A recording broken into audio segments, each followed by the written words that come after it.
جی السلام علیکم۔ ایچ پلوری کے بارے میں انشاءاللہ اس ویڈیو میں آپ کو بتایا جائے گا، اس کی ٹھوس وجہ اور اصولی علاج اور پرہیز وغیرہ انشاءاللہ آپ کو وجوہات وغیرہ سب کچھ بتایا جائے گا۔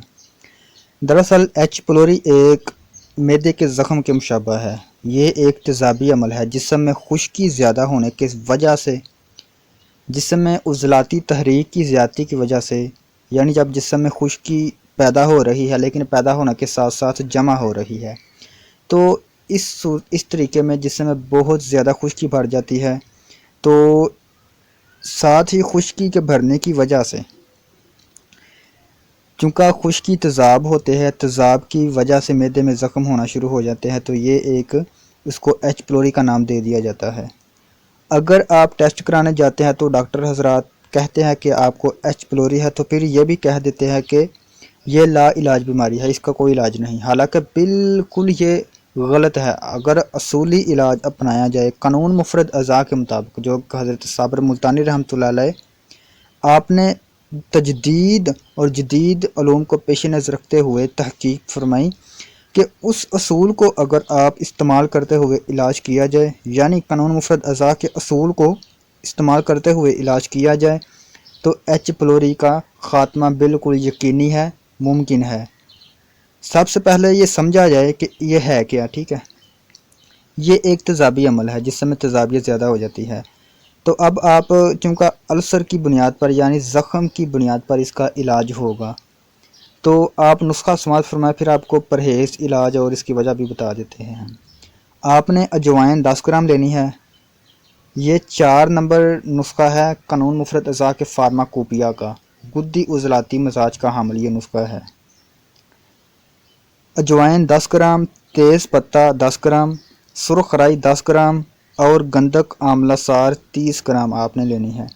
ان تمام ادویات کو آپ نے باریک کر کے صفوف بنا لینا ہے، بالکل جیسے آٹے کی طرح کوٹ چھان کے صفوف بنا لینا ہے، اور صبح دوپہر شام 3 ٹائم آپ نے استعمال کرنا ہے، تقریباً 20 دن۔ اور 20 دن کے بعد جب آپ ایچ پلوری کا ٹیسٹ کرانے جائیں گے، یا کہیں سے بھی آپ کو جو تشخیص کا طریقہ ہے وہ آپ اگر کریں گے، تو انشاءاللہ آپ کو یہی بتایا جائے گا کہ آپ کو ایچ پلوری نہیں ہے۔ تو چونکہ یہ تیزابی عمل ہے، تو آپ نے تیزابیت والی کوئی بھی چیز استعمال نہیں کرنی۔ وہ اب کون سی ہے؟ جیسے آلو گوبھی، آلو بینگن، آلو کریلے اور بڑا گوشت، جو بڑا گوشت ہوتا ہے، اس کے علاوہ کھٹی دہی، لسی، اچار، چونکہ یہ کھٹی ہوتی ہے اور ہر کھٹی چیز کا مزاج خشک ہوتا ہے۔ اب نسخے کے ساتھ ساتھ جو نسخہ آپ استعمال کریں گے، تو اس کی وجہ سے آپ کو جو علامتیں ظاہر ہوں گی نسخہ استعمال کرنے کی وجہ سے، وہ بھی آپ سماعت فرمائیں۔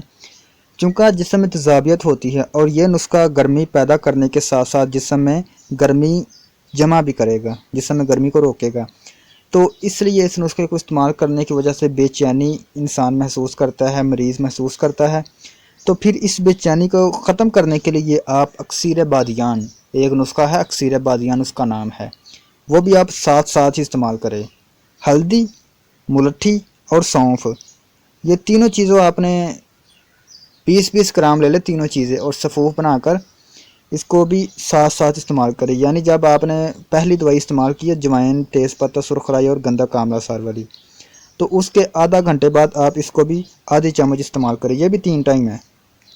تو پرہیز آپ نے 2 نمبر اور 3 نمبر خوراک بالکل استعمال نہیں کرنی، ٹھیک ہے۔